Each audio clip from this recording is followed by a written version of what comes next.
And we're going to wrap this conversation about self-compassion with two distinctions that Kristin Neff refers to as the yin and the yang of self-compassion. So a lot of times we think of self-compassion and then we think about like indulgence or pity. And self-compassion is not those things. It's not feeling sorry for yourself, and it's not just giving in to your every want out of some sense of compassion, right? And so she speaks about yin and yang. So if you're familiar with yin and yang, you know the black and white sort of symbol.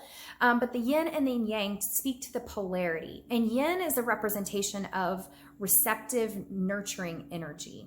So yin compassion is the kind of self-compassion that says, come here, let me hold you. I know this is really hard. It's going to be okay.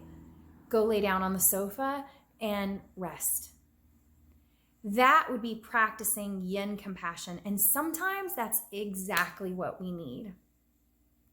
Yang compassion is a more masculine, more active compassion or energy. And it's the kind of self-compassion that says, honey, you've been on that couch long enough. Get up and get into action. And we have to be able to discern for ourselves the difference. We don't want to use self-compassion as an excuse to let ourselves off the hook or self-indulge or feel sorry for ourselves, right? Because that would be missing the point, and that's not it.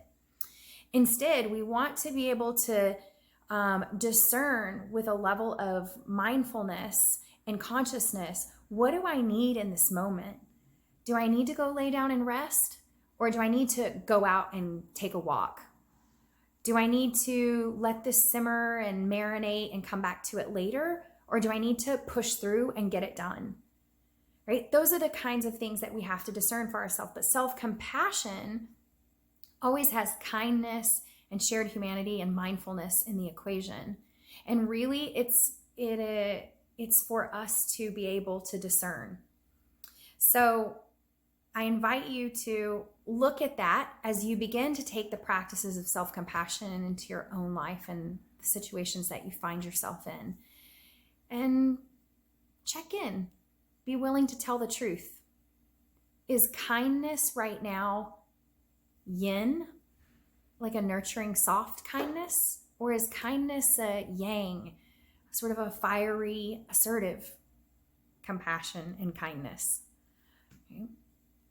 I hope that this has been useful for you, and I'd love to hear from you. What did you take away from this? Where do you see you have an opportunity to practice self-compassion in your own life? And do you need a little bit more yin, or do you need a little bit more yang in your life sometimes, right? So how are you going to use those distinctions to move yourself forward in a powerful way? All right, we'll see you next time.